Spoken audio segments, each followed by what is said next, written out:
The morning Greer Wester left a full acre of good bottomland soil. Unturned the men leaning on the fence along County Road 7 couldn't believe what they were seeing. It was mid-March in the Hatchie River lowlands of western Tennessee, and the air already smelled of diesel exhaust and upturned clay. Every tractor in a 5-mile radius was running. The season was short, the planting window narrower than most people outside farming ever understood, and every farmer in Hardeman County who had been doing this long enough knew one simple truth: you didn't waste an inch of workable ground. Not in March, not ever. But there was Greer, 20 years old, 5 feet 4, hair tucked under a faded cap her father had worn for a decade before her, steering the old John Deere in a deliberate arc around a long rectangular stretch of matted grass and sedge that ran along the creek side of the lowest field on the Wester property. She circled it once. She assessed it the way a person assesses something they have already made up their mind about. And then she kept going, working the rest of the field with the same unhurried efficiency she brought to everything, as if bypassing that acre had been the most natural decision in the world. 3 men watched from the road. Alton Rutledge, 64 years old, had farmed land in that county longer than Greer had been alive. He took off his cap and turned it in his hands. Beside him, Merle Dunbar stood with his arms crossed and said nothing. The third man, Vern Fenton, watched the tractor move away from the unplowed strip and shook his head slowly, the way a man shakes his head when he sees something he can't quite explain, but already knows he doesn't like. It was Alton who finally spoke. "Her daddy would have had that turned by sunrise," he said. His voice was dry, not cruel the way a statement of obvious fact can sound when it comes from a man who has watched other people make mistakes long enough to develop a vocabulary for it. Nobody disagreed. Nobody said anything at all for a moment. They just watched Greer park the John Deere near the barn, climb down without looking their direction, and disappear through the side door of the equipment shed. Not hurried, not defiant, just quiet. What none of them said out loud, but all of them understood, was that the Wester farm was already in a fragile position. Lester Wester Greer's father had been dealing with a heart condition for going on 2 years. The farm was 40 acres of bottomland, modest by any measure, situated in one of the lowest pockets of the Hatchie Basin. It was the kind of land that produced well in a good year and punished you in a bad one. The margins were thin, even when everything went right.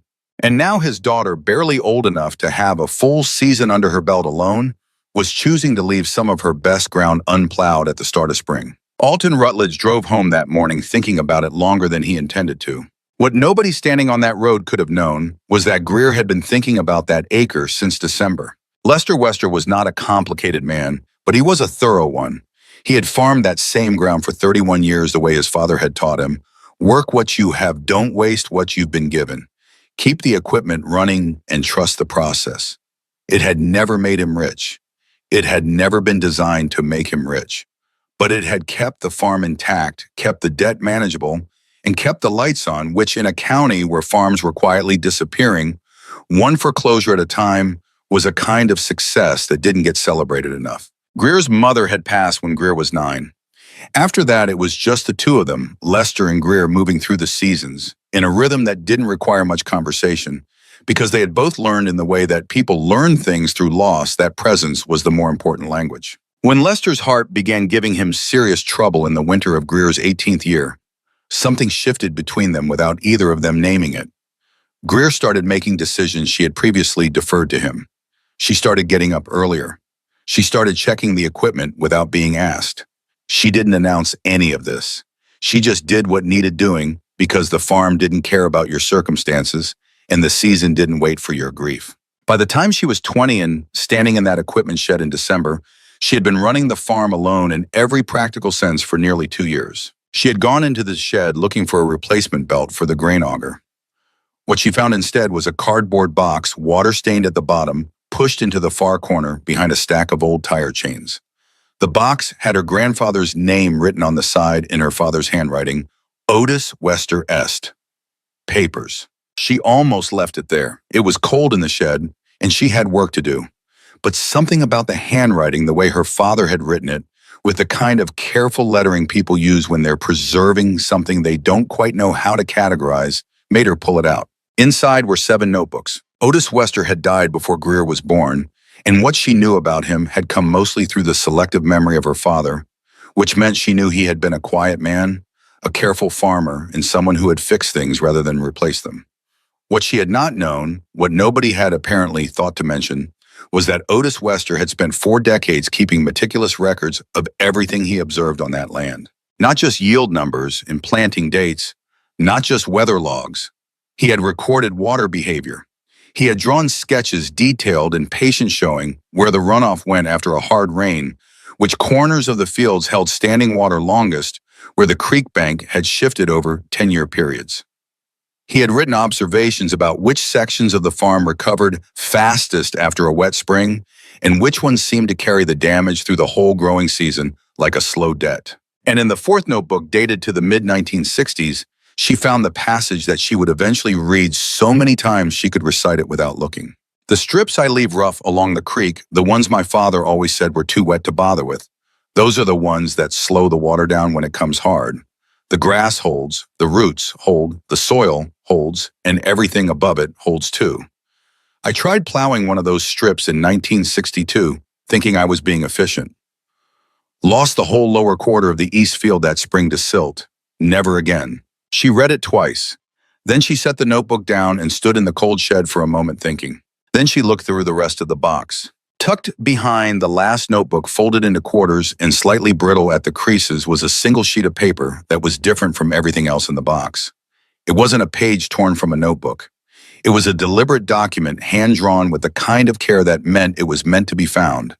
It was a sketch of the Wester farm, the fields labeled in Otis's careful print, the creek line drawn in the road marked.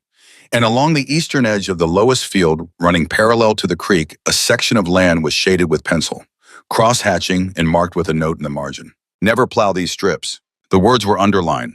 Twice. Greer stood in the shed holding that piece of paper for a long time. Her grandfather had not made a casual observation in a notebook. He had drawn a map. He had underlined the instruction. He had left this in the box with his name on it, in a shed on the farm he had spent his life working for someone to eventually find. Her father had collected this box, had labeled it, had pushed it into the corner and never opened it. She brought the box inside that night and set it on the kitchen table. Lester was in the living room in his chair, the television on low. He was 58 now, moving more slowly than he had 2 years ago, the heart condition having taken something from him that the farm work had not been able to give back. But his eyes were still clear, and when Greer set the box on the table and pulled out the notebooks and the folded map, he came to the doorway and looked at what she had. "I didn't know those were in there," he said. "I know, Daddy." The word came out without planning, the way it did sometimes when she forgot she was 20 and not 12. He didn't comment on it.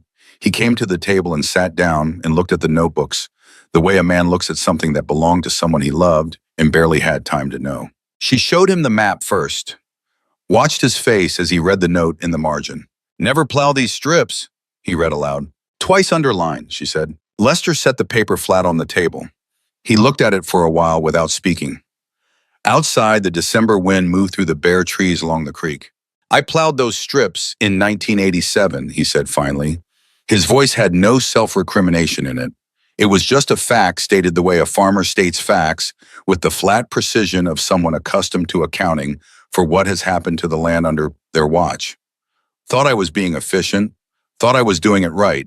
That's what everybody did." Greer didn't say anything. "My father never explained it to me," Lester said. "I thought the notebooks were just record-keeping. I never read them all the way through." He looked at her.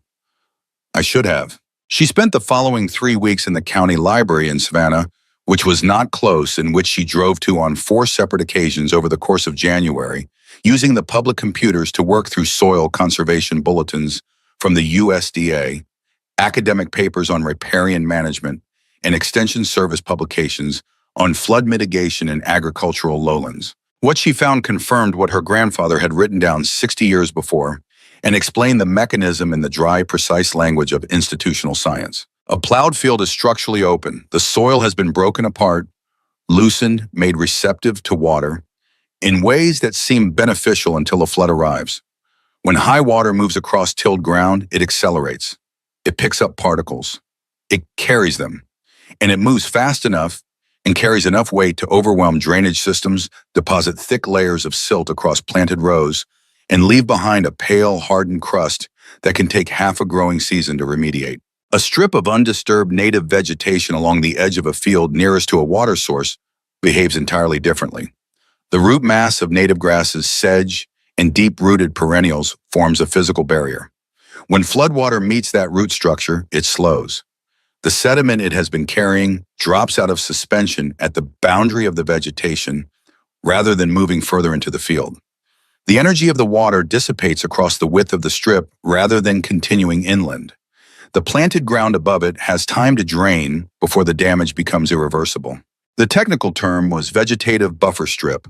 The USDA recommended a minimum width of 40 feet for effective sediment capture in conditions similar to the Hatchie River Basin. Greer decided on 60 feet because her grandfather's notes suggested that the strips he maintained had been roughly that width and because she wanted the margin. She explained it to her father without using the technical language. She spread the notebooks and the printed bulletins on the kitchen table and showed him the mechanism through Otis's own words and the annotated diagrams she had drawn in her own notebook. Grandpa Otis left those strips because they worked, she said. The research confirms exactly what he described. I want to test it this spring on the East Field. Lester looked at everything on the table. He looked at it the way he had looked at his father's handwriting on that map in December, with the particular expression of a man encountering knowledge that has been sitting inside his own house for decades waiting to be recognized. Your grandfather would have been glad you read those, he said. It was not the same as giving her permission because she didn't need his permission, but it was something better than that. It was a man acknowledging that his daughter was carrying forward something he had unknowingly left behind. She did not expect what happened next. The farmers' meeting at the First Baptist Church in Bolivar was a late February tradition, a practical gathering where extension agents presented seasonal outlooks. Insurance agents walked through policy updates, and the community of growers, who depended on this particular slice of river bottom, compared notes and prepared themselves for whatever spring was going to bring. Greer had not spoken at one of these meetings before. She had attended twice since taking over the farm's daily operations, sitting in the back and listening, learning the landscape of personalities and opinions that shaped how decisions got made in that county. She knew who the influencers were. She knew who people listened to. She also knew that nobody at that meeting was going to take her seriously unless she asked a question that forced the room to engage with the substance of what she was doing. Rochelle Halcott stood at the front of the room in a blazer that was too formal for the occasion, in a way that suggested she had been trying to dress appropriately for a farming community for 15 years and had not quite cracked it. She was the regional agricultural insurance agent, competent and efficient, and she presented the updated flood coverage terms for the spring season with the clarity of someone who had done this many times. When she opened the floor for questions, Greer raised her hand. I want to ask about policy adjustments for farms using active water management methods, Greer said, specifically vegetative buffer strips along creek boundaries. Is there any rate consideration for that? The room was quiet in the way a room gets quiet when someone says something unexpected. Not hostile, just recalibrating. Rochelle Halcott smiled with the patience of someone who has learned to manage well-intentioned questions that come from incomplete understanding. Our policies are based on declared acreage under cultivation, she said. We don't currently have a framework for what you might call preventive landscape features. There was a brief ripple of something through the room, not laughter exactly. More like the collective exhale of people relieved that the unusual question had been handled smoothly and they could move on. Gage Aldridge was sitting in the front row. He was 38 years old, a county sheriff's deputy who also ran 60 acres adjacent to the Wester property on the north side. He turned in his chair and looked back at Greer with an expression that managed to be neither unkind nor particularly interested. Wester, he said. How old are you? 20, she said. He held her gaze for a moment. Yeah, he said, and turned back around. 2 words. Less than that. And yet the entire weight of what he meant was in the turn of his shoulders, in the way he redirected his attention to the front of the room, as if the question had already been answered to his satisfaction. Greer did not look away from the back of his head. She held her position for a moment. Then she wrote something in her notebook, closed it, and sat for the remainder of the meeting without speaking again. She had been dismissed before. She had been underestimated by people who were older and louder and more confident in their understanding of how things worked. She had learned by now that the most effective response to that kind of dismissal was not argument and not anger. It was patience. It was doing the work. It was letting the season be her advocate. But she had not expected the meeting to follow her home in the form of Rochelle Halcott's car in the driveway the following week. Rochelle arrived on a Thursday with a folder of papers and the same measured professionalism she brought to everything. She sat at the Wester kitchen table and walked Greer through the contract renewal, and when she got to the section on declared acreage, she paused. "If you're not going to be turning that strip along the creek," Rochelle said, "then your cultivated acreage is lower than last year's declaration, which affects your maximum coverage ceiling." Greer understood what she was being told. By how much? Rochelle went through the numbers. The adjustment was not catastrophic, but it was real. A lower maximum payout in the event of a loss. Coverage that reflected the cultivated acres she was actually planting, not the full 40 she had historically farmed. "I just want to make sure you understand what you're signing," Rochelle said. Her voice was genuinely considerate. She was not trying to trap Greer. She was doing her job, which was to make sure policyholders understood their coverage before a flood arrived and the misunderstandings became arguments. "I understand," Greer said. "You're young," Rochelle said. And there it was again, the same word Gage Aldridge had used, delivered this time not as dismissal, but as something almost like concern. "This is the kind of season where you want full protection. The forecasts are showing a wet spring." Lester was sitting in the chair by the window, his hands folded in his lap. He was watching his daughter the way he had watched her for 2 years, with the particular stillness of a man who has decided to trust someone else's judgment and is committed to honoring that decision. Greer signed the contract. After Rochelle left, Greer sat at the table alone with the signed papers in front of her. The kitchen was quiet. She could hear her father moving in the other room, the slow, careful sounds of a man navigating a house he knew by feel. She had just reduced her own insurance coverage. She had done it deliberately by choosing not to plow that acre. And she had done it in a spring where the forecasts were already showing above average rainfall in the Tennessee lowland. If she was wrong about what her grandfather's notebooks described, if the mechanism didn't hold the way the research said it would, she would not only lose the crop damage she could have claimed, she would lose the season on a field she couldn't afford to lose. That night, she sat on the front porch after her father had gone to bed. The sky was clear, the stars sharp and cold in the way March stars are in Tennessee before the humidity returns. From the direction of the Rutledge property, she could hear a tractor still running Alton working late to stay ahead of the calendar. She had the notebooks on her lap. She opened to the page with the passage she had memorized and read it again by the porch light. Then she sat with it for a while. The doubt she was carrying was not about the science. She had spent enough time with the research to trust the mechanism.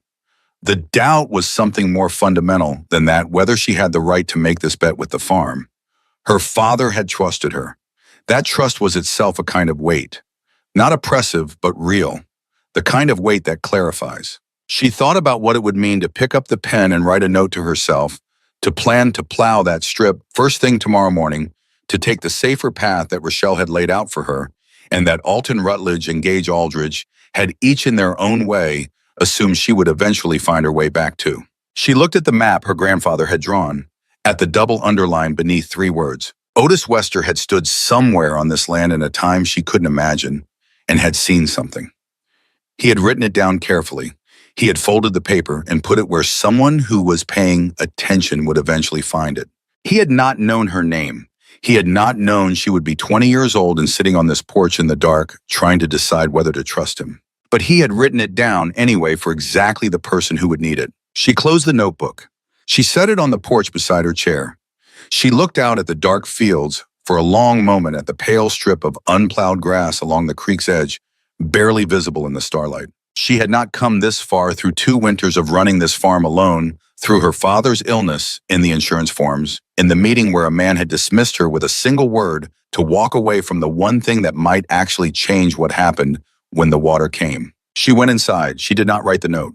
Tomorrow she would keep going, not because she was certain, but because the only honest answer to uncertainty is the work that comes after it.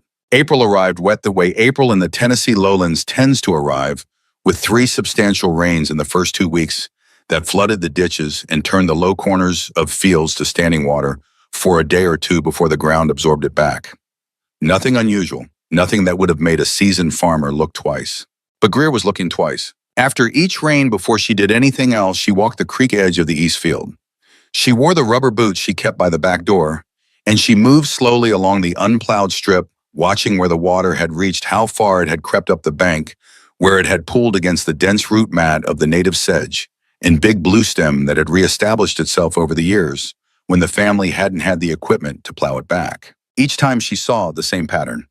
The water pushed against the strip, lost its forward momentum, and spread laterally rather than advancing directly across the planted rows. The fine silt that the creek carried, the pale, heavy sediment that would harden to something close to concrete if it settled on a planted row, was dropping out at the boundary of the vegetation. She wrote everything down in the spiral-bound notebook she kept in her jacket pocket. Dates, water levels, how far the silt line extended. She was building a record. One morning in early May, Alton Rutledge passed on his tractor along the road that bordered her east field. He slowed when he saw her walking the strip. He called out something that she couldn't fully hear over the engine, but that had the cadence of a joke about weeds. She raised her hand in acknowledgement and kept walking. What she noticed but did not remark on to anyone was that Alton slowed for longer than the joke required. He watched her for a moment, the tractor idling, before he finally accelerated and moved on down the road. He was paying attention. He wasn't ready to say so, but he was watching the strip the same way she was watching it, through the corner of his eye from the safe distance of skepticism. A man who has farmed the same ground for 4 decades does not linger over something he thinks is worthless. He lingers when something doesn't add up the way he expected it to. The real test was still ahead. June was still ahead. And the weather that was building slowly over Arkansas, the slow-moving low-pressure system gathering moisture from the Gulf, hadn't announced itself yet. But something was already in motion. In the soil and the root mass of 60 feet of undisturbed native grass along the eastern edge of a field that everyone in Hardeman County had written off as the worst positioned piece of ground in the basin. The numbers were lining up. Greer could feel it the way you feel a calculation approaching its answer before you've written the last line. She just had to stay patient long enough for the water to ask the question. The second week of June arrived without drama, and that was the problem. A slow-moving low-pressure system had stalled somewhere over central Arkansas 3 days earlier, and the meteorologists on the evening news were using words like persistent and multi-day, with the careful tone of people who know exactly how bad a thing is, but have been trained not to say so directly. The National Weather Service had issued a hydrological outlook for the Hatchie River Basin. The gauge at Pocahontas upstream was climbing. The gauge at Belvoir downstream had already crossed flood stage. In Hardeman County, the farmers who had lived through wet springs before recognized the particular quality of that forecast. It wasn't the sharp violence of a thunderstorm system which arrives loud and leaves fast. This was the other kind, the kind that settles in like an unwelcome relative and takes its time soaking the ground layer by layer until the earth simply cannot hold anymore. And then the water has nowhere left to go but across the surface of everything you've spent a year building. People started moving equipment to higher ground on Tuesday. Merle Dunbar pulled his smaller tractors up to the gravel lot behind his barn. Vern Fenton checked his drainage tile for the 3rd time that season and found 2 sections that needed attention, which he fixed in the rain on Wednesday morning with the grim efficiency of a man who knows that a problem discovered the day before a flood is better than one discovered the day after. Rochelle Halcott's office phone rang steadily from 8 in the morning until she stopped answering it at 7 in the evening, farmers calling to confirm their coverage details with the anxious precision of people reading the fine print on a document they should have read months ago. Greer spent those days working through the preparation list she had made in March, when she had first studied the seasonal forecasts and allowed herself to think seriously about what a wet spring could mean. The list was not dramatic. It was practical, the kind of document that reflects someone who has been thinking about a problem long enough to have moved past the anxiety stage and into logistics. Equipment elevated. Seed stores moved to the barn loft. The irrigation pump relocated to a platform above the waterline. The notebooks, both Otis's and her own, wrapped in plastic and set on the highest shelf in the kitchen. Her father watched her from the house the way he had watched her for 2 years.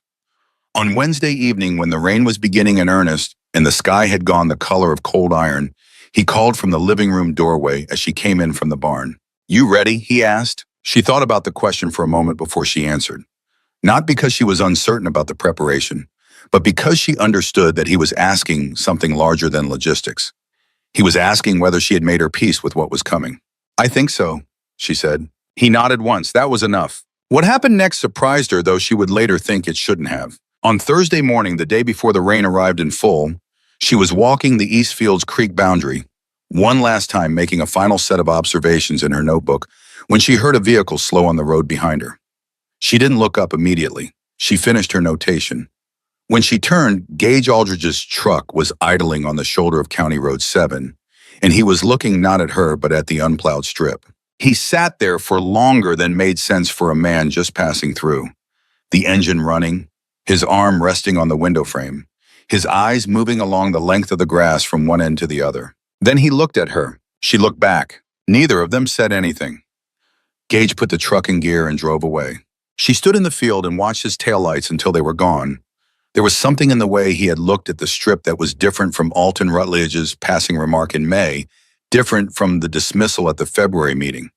He had not been mocking it. He had been measuring it against something in his own mind, running some private calculation she was not party to. She wrote the time in her notebook. 9:14 a.m., Thursday, June 12th. GA stopped on road, observed strip, drove on without comment. Then she went back to work. The rain arrived on Friday morning with a sky that had gone entirely the color of a cast-iron skillet, heavy and uniform from horizon to horizon. It came in not with a burst, but with a settling, a gradual thickening of the air into something wet, and committed the kind of rain that doesn't announce its intentions because it doesn't need to. It had already decided. It rained through Friday. It rained through Saturday. On Sunday morning, Greer stood at the kitchen window with a cup of coffee going cold in her hand and watched the water level in Cane Branch rise in the slow, patient way that was somehow worse than any sudden surge. The branch was not raging.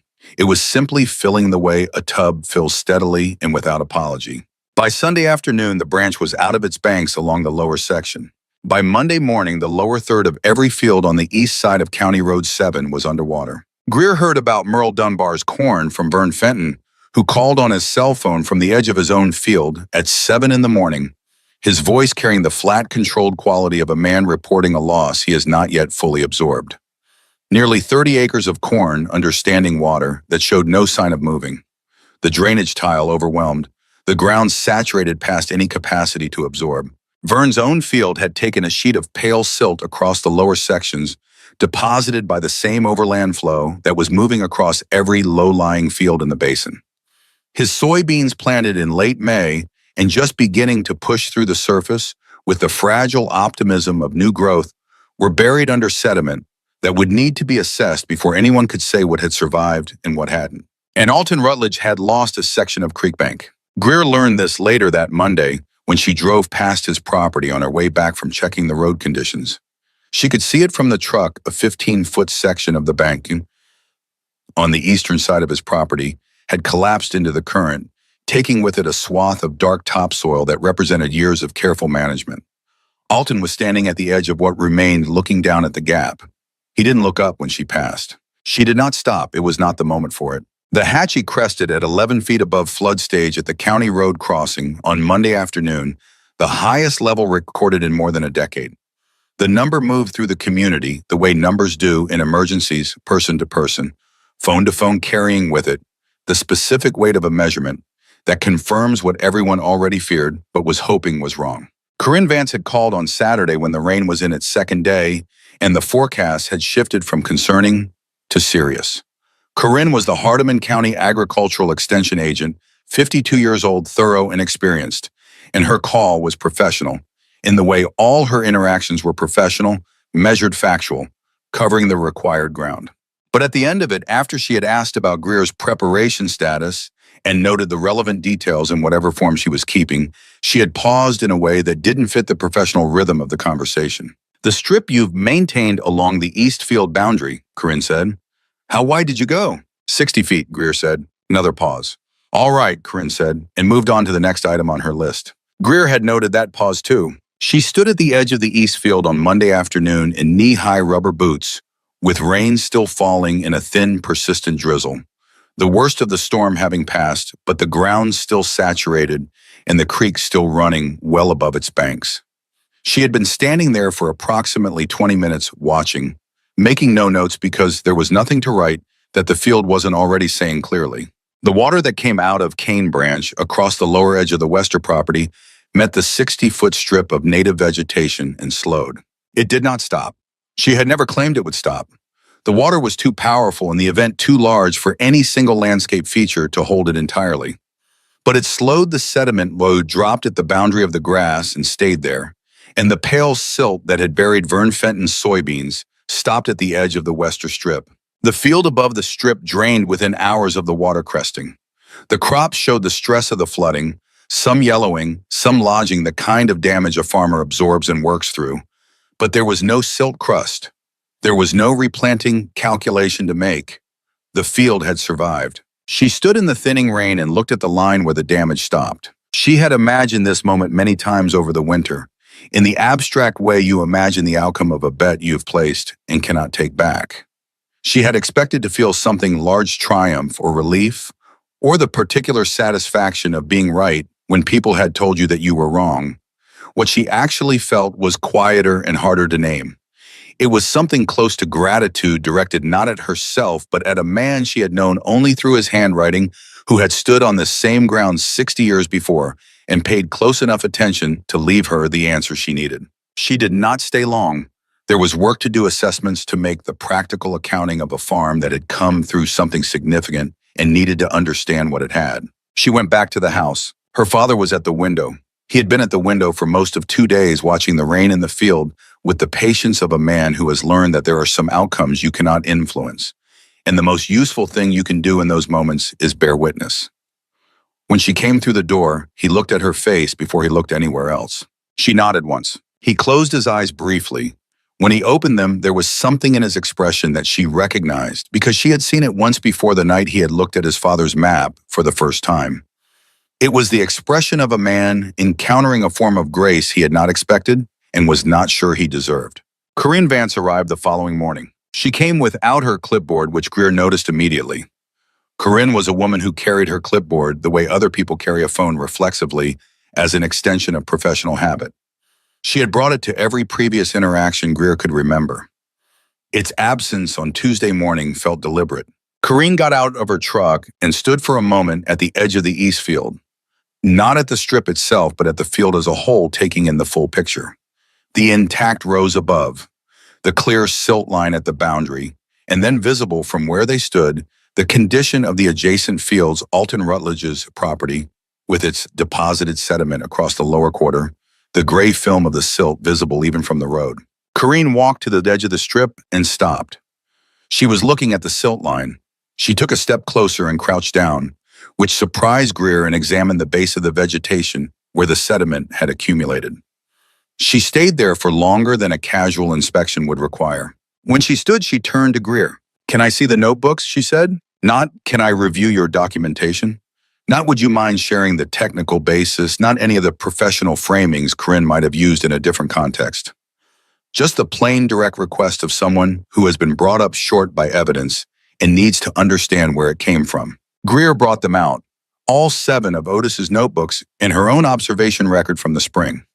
Corinne read slowly, not scanning, but actually reading, turning pages with the careful attention of someone taking something seriously. She stopped at the passage in the 4th notebook, the one Greer had memorized. She read it twice. Then she turned to the map with the double underline. "Your grandfather drew this when..." "The mid-60s, based on the other entries in that volume." Corinne set the map down on the hood of her truck and looked at it. Then she looked at the field. Then she looked back at the map. "I've been working in this county for 18 years, she said. "I've walked these fields. I've done soil profiles and drainage assessments and flood mitigation consultations." She paused. "I didn't know these existed." It was not a complaint, and it was not an apology. It was a statement of professional reckoning from a woman who took her work seriously and had just discovered a gap in it that 18 years of training and experience had not prepared her to anticipate. Greer watched her. She understood what Corinne was processing, because she had processed something similar herself, standing in the cold shed in December, with the box on the workbench in front of her. The feeling that useful knowledge had been sitting in plain sight for decades, and the system that was supposed to find and distribute that knowledge had simply walked past it. "The workshop," Corinne said finally. She looked up. "I want to do a workshop. Riparian buffer management. I'll organize it through the extension office, pull in agents from the surrounding counties." She held Greer's gaze. "I want you to present the observational data, your records from this spring cross-referenced with the historical notebooks." Greer was quiet for a moment. "After the meeting in February," she said, "after what happened in that room, they'll listen to me." Corinne picked up this notebook. She held it for a moment without looking at it. Merle Dunbar called my office this morning, she said. He asked for your phone number. She set the notebook down. What do you think?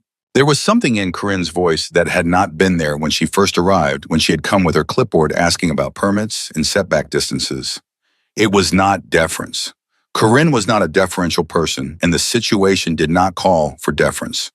It was something more precise than that, the willingness of a professional to recognize when someone outside the credentialing system had done the work more carefully than the system had required. Greer said yes to the workshop. That afternoon, something happened that she had not anticipated. She was in the barn running a post-flood inventory when she heard her father's voice from the porch calling her name with enough steadiness that she knew it was not an emergency, but enough weight that she understood she should come. She walked out to find him standing at the porch railing, which he was doing more often now, using it for balance as much as for leaning, looking out toward the road. Alton Rutledge's truck was at the end of the driveway. He had not pulled in. He was sitting at the mouth of the driveway, engine running as if he had driven here, knowing what he wanted to do, and arrived to find that the doing of it was more complicated than the driving. Greer came down the porch steps and walked to the end of the driveway. She stopped about 10 feet from his truck. He was looking at her through the windshield with an expression she had never seen on his face before, not in March on the road, not in May when he had called out about the weeds. The dry remove was gone. In its place was something that looked on Alton Rutledge's weather-worked face almost like a man taking stock. He rolled down the window. I lost the bank, he said. Section I'd been building since 1989. She nodded. She had seen it from the road. 15 years, he said. That's how long it took me to get the soil quality back there after the flood in 2008. He looked down at his hands on the steering wheel. I watched your field from the road this morning. She waited. The line, he said. He looked up, where the damage stopped. Yes. He was quiet for a long moment. The truck engine idled. Somewhere behind her, a meadowlark was calling from the fence line the same four-note phrase it had been repeating since she was a girl, indifferent to floods and seasons, and the complicated arithmetic of men admitting what they don't know. I called you names, he said. Not to your face, but... He stopped. I know, she said. He nodded slowly as if that was what he had expected her to say, and it was fair. I need you to tell me what you did, he said. Not a question. The statement of a man who has done his accounting and arrived at a number he hadn't expected and needs to understand where he went wrong. She told him. Standing at the end of her driveway in the June afternoon, she explained the strip, the width, the grasses, the principle she had understood from her grandfather's notebooks and confirmed through the research. She explained it simply without technical language in the same direct manner she would have used with anyone who was genuinely asking. Alton listened. He asked two questions, both practical. He did not offer commentary on what he should have done differently. He did not perform his regret. He simply took in the information with the focused attention of a man who has decided that what matters now is understanding, not an explanation. When she was done, he was quiet again. Your grandfather, he said. Otis. Yes, I knew him, Alton said. Not well, he was older than me, but I remember he kept things organized. He looked past her toward the fields. I should have asked more questions when I was young. He rolled the window back up and drove away. Greer stood at the end of the driveway and watched him go. Her father was still on the porch behind her. She could feel him there without looking. There was something moving through the county, now quiet and deliberate, like water finding the paths it had always been looking for. It had started with 1 acre left unplowed. It had passed through 4 days of rain and 11 feet of flood stage and one line in a field where the damage had stopped and the science had held. And now it was moving through the conversations people were having in the days after the phone calls to Corinne's office. The truck idling at the end of a driveway, the way a man who had laughed in May looked at you in June without laughing. Something was changing in Hardeman County, and it was changing in the slow, irreversible way that real things change not with announcement or ceremony, but with the quiet accumulation of evidence that eventually becomes impossible to argue with. Merle Dunbar would come on Wednesday, Vern Fenton the day after. Each of them with their own version of the same question, their own version of the same weight, in the way they walked to the edge of the strip and stood there looking. And Gage Aldridge had not come yet. That was the thing that stayed with Greer that evening, sitting on the porch after the last light had gone from the sky. Everyone she had expected to need convincing had come or was coming. But Gage, who had sat in the front row of that meeting in February and turned the question of her age into a verdict, had driven past her field on Thursday morning and looked at the strip for a long time and then driven away without stopping. He was still thinking.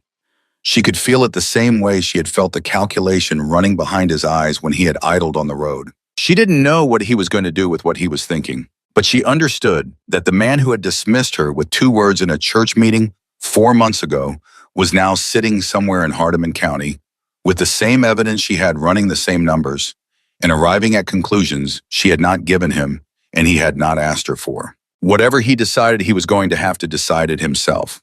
That was the one thing she could not do for him, and she had learned by now that the most important changes happened that way, not when someone was told they were wrong, but when the land itself did the telling. Merle Dunbar came on Wednesday, 2 days after Alton, and he came the way a man comes when he has already made up his mind about what he needs, but hasn't yet settled on how to ask for it. He pulled into the Wester driveway in the mid-morning, got out of his truck, and walked directly to the east field without stopping at the house.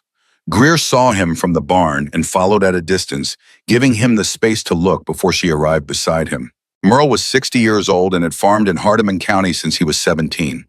He had never been a man of many words, and the flood had not changed that. He stood at the edge of the strip with a tape measure in his hand, one of those old steel ones in a worn leather case, the kind a man carries in his truck for 40 years until it becomes invisible.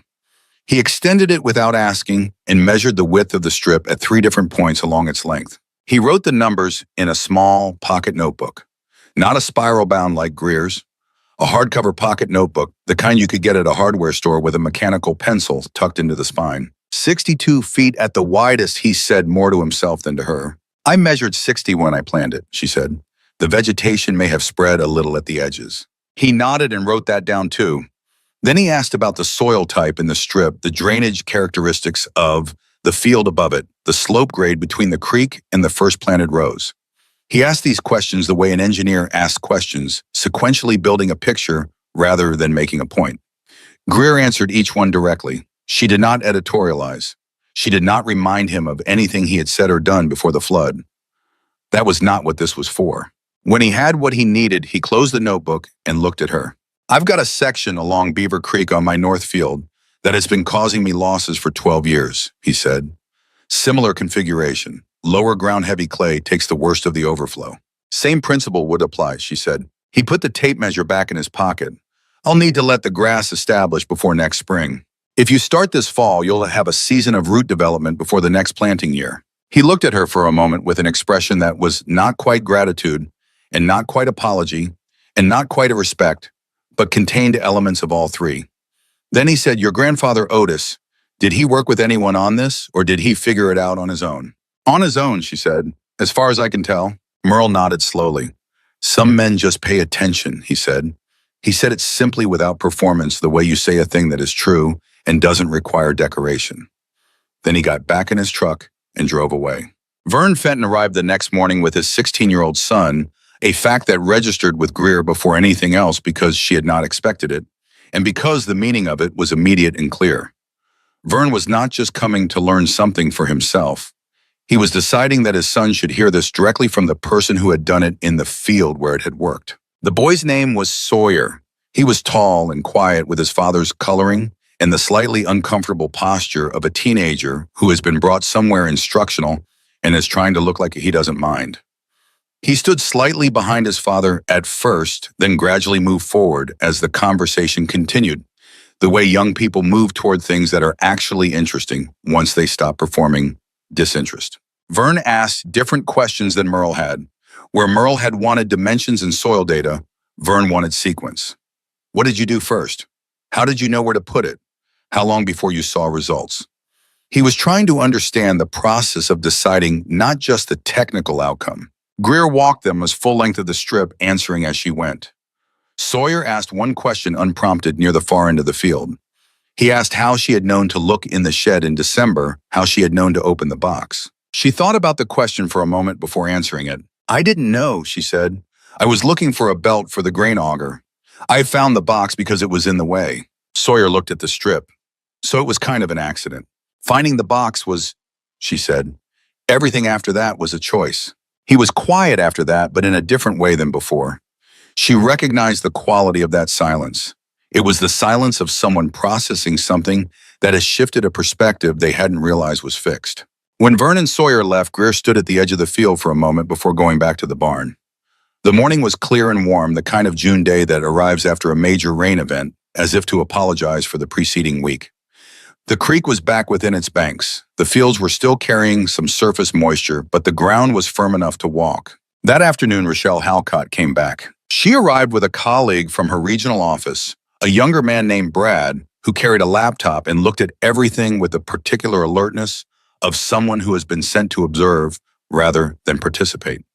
Rochelle herself was dressed the same way she always dressed, but something in the way she carried herself was different from the last time she had sat at the Wester kitchen table. She did not go directly to the house. She walked to the east field first. Rochelle stood at the edge of the strip with Brad beside her, and she looked at the silt line with the focused attention of a person reconciling what they expected to see with what is actually there. The pale band of deposited sediment ended cleanly at the boundary of the grass. On the other side of that line, the planted rows stood intact. Then she turned to Greer. "You didn't file a claim," Rochelle said. "No, you didn't need to." "No." Rochelle held Greer's gaze for a moment. "The contract I had you sign in March," she said, "the coverage adjustment." She stopped. The sentence had somewhere to go, and she chose not to take it there. "I was doing my job," she said instead.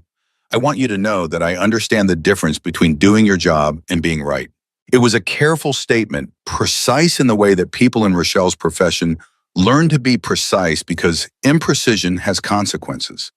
But beneath the professional framing is something genuine, a woman who had used the word young in February as a way of ending a conversation she should have continued and who was now standing in front of the evidence of what that conversation had been about. Greer nodded. "I know you were doing your job." "I'd like to see the documentation," Rochelle said. "The observation records, the technical basis." She glanced at Brad. "Our regional office is looking at whether there's a framework for rate consideration for verified buffer management systems. We'd need the kind of longitudinal data that most policyholders don't keep." "I kept it," Greer said. "I know you did." They went inside. Greer laid out the notebooks, her observation records from the spring, the cross-referenced USDA, bulletins, the measured outcomes from the flood week. Brad photographed everything with his phone, quietly and efficiently, making notes in his laptop. Rochelle read through Greer's observation log with the steady attention she brought to complex policy documents, pausing occasionally, never rushing. Lester was at the table. He had come out of the living room when he heard them arrive and had seated himself with the quiet authority of a man in his own home who does not need to perform his presence. He watched Rochelle read with the same expression he had brought to every significant moment of the past months, patient and clear, the expression of someone who decided a long time ago to trust his daughter's judgment and has not found any reason to revisit that decision. When Rochelle closed the last notebook, she looked across the table at Greer. "This is the kind of record that takes years to build," she said. "Most farmers don't think to keep it." "My grandfather thought to keep it," Greer said. "I was paying attention to what he started." Rochelle was quiet for a moment, then, "The contract in March. I'd like to revisit the terms when you're ready. There are provisions in our policy structure for documented risk mitigation that weren't relevant to your situation at the time, but are now," Lester said from his end of the table without looking up from the notebook in front of him. My father would have appreciated that. It was a small thing to say, but it landed across the table with a weight that nobody pretended not to feel. After Rochelle and Brad left, Greer washed the coffee cups and stood at the kitchen window, looking at the east field in the afternoon light. The strip was unchanged by everything that had happened around it. The grasses stood the way they had stood in March when she had first driven past them on the John Deere, and in April when she had walked them after each rain, and in the days after the flood when they had held what they were always going to hold. They did not know what they had done. They had simply been allowed to do it. She was still at the window when she heard her father's voice from the table. "Greer." She turned. He was holding something she had not seen before. A slim notebook thinner than Otis's records volumes with a cover of dark brown leather worn soft at the corners. He was holding it the way you hold something you have been carrying for a long time without opening. "I found this in your grandfather's desk when I cleared it out after he passed," Lester said. "I put it in the box with the others." He set it on the table between them. "I never read it. I thought it was personal, something a man keeps for himself." Greer came to the table and sat down. She looked at the notebook. It was different from the others in the box, smaller, more worn, the kind of book you carry rather than keep. Open it, her father said. She opened it. The first page had a date in Otis's handwriting, a year she recognized from the other notebooks. Below the date, in the same careful print he had used in all his records, was a single paragraph. This ground will teach you anything you want to learn, but you have to ask it the right questions. I have tried to write down the questions that worked for me. Whoever reads this after me will need to find their own, but maybe some of mine will save you time. She read it twice. She did not look up immediately. Lester said nothing. He understood that there are moments that require silence, not because there is nothing to say, but because what needs to be said is already being said by other means. When she looked up, his eyes were bright in a way she had not seen since before his heart had started failing him. He wrote that in the first year he farmed this land, Lester said. He was 23 years old. She looked back at the page, the handwriting of a 23-year-old man who had spent a year learning how to ask a piece of ground the right questions. He didn't know me, she said quietly. No, her father said, but he knew someone like you was going to come along eventually. That's why he wrote it down. There was a long silence between them, the kind of silence that has texture and weight, that accumulates meaning the longer it holds. Greer kept her eyes on the page. She was thinking about the chain of it, the unbroken thread that ran from her grandfather's first year on this land through 60 years of seasons and losses and incremental knowledge through a cardboard box left unread in a corner, through a December afternoon when she went looking for a machine part and found something else entirely. Lester reached across the table and closed the notebook gently, the way you close something that needs to be protected now that it has been found. He slid it back toward her. That one's yours, he said. Keep it with the others. She held it for a moment against the stack of Otis's notebooks on the table. 2 generations of record-keeping, 2 handwritings, 1 piece of ground. I'm going to start a new one, she said. The same format he used, same kind of observations. Lester looked at her steadily. You already did, he said. You've been doing it all spring. She hadn't thought of it that way. But he was right.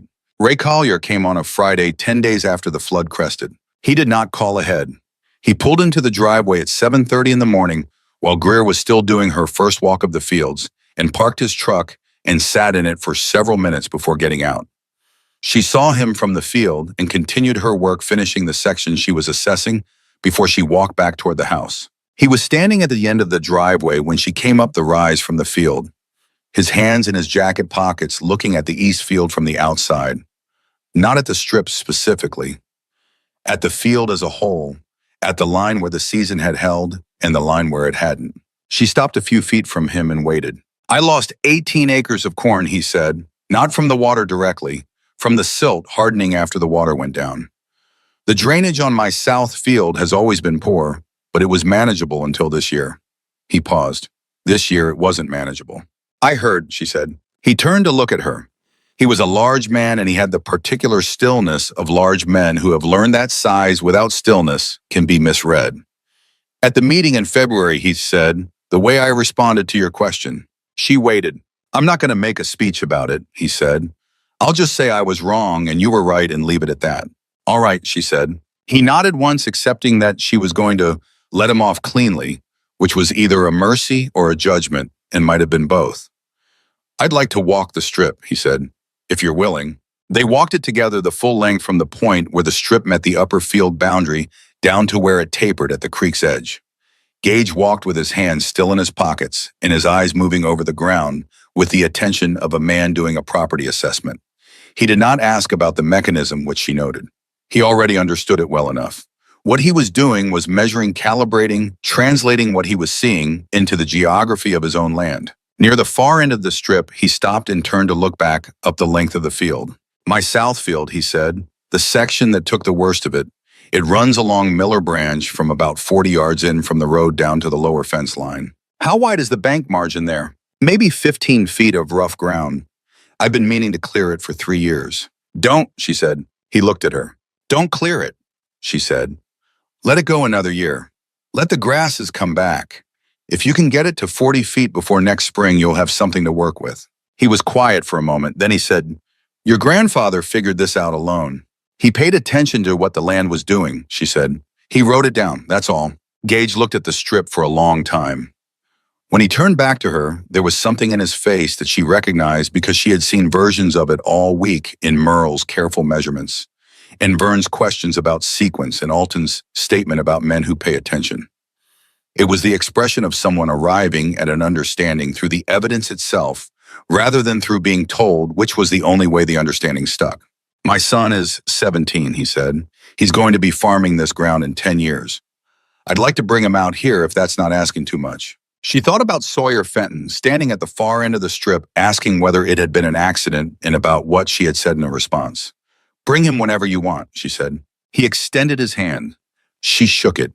It was a plain gesture, unadorned, the kind of handshake that does not mean everything is resolved, but means that two people have agreed to move forward from the same place. He drove away.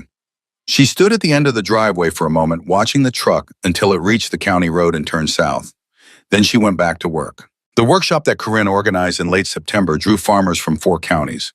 Corinne had promoted it through the extension network with the methodical efficiency she brought to all her professional work, and she had framed it in terms that made the content accessible without oversimplifying it. Practical flood mitigation through riparian buffer management case study from the 2024 Hatchie Basin event. The room at the Bolivar Agricultural Center held 60 people. There were closer to 90. Corinne opened with the regional data from the June flood, the gauge readings, the loss assessments, the county-by-county breakdown of crop damage. She presented it without editorializing. The numbers were sufficient. Then she introduced Greer. Greer stood at the front of the room with her observation notebooks on the table beside her and Otis's records stacked alongside them. She had thought about how to begin this, had spent a week thinking about it, and had arrived at the same conclusion. She always arrived at the clearest way through complicated material is to start with the thing that is actually true and work from there. Everything I know about this, she said, I learned from a man I never met.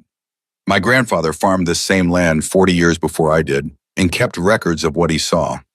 He left them in a box in a shed.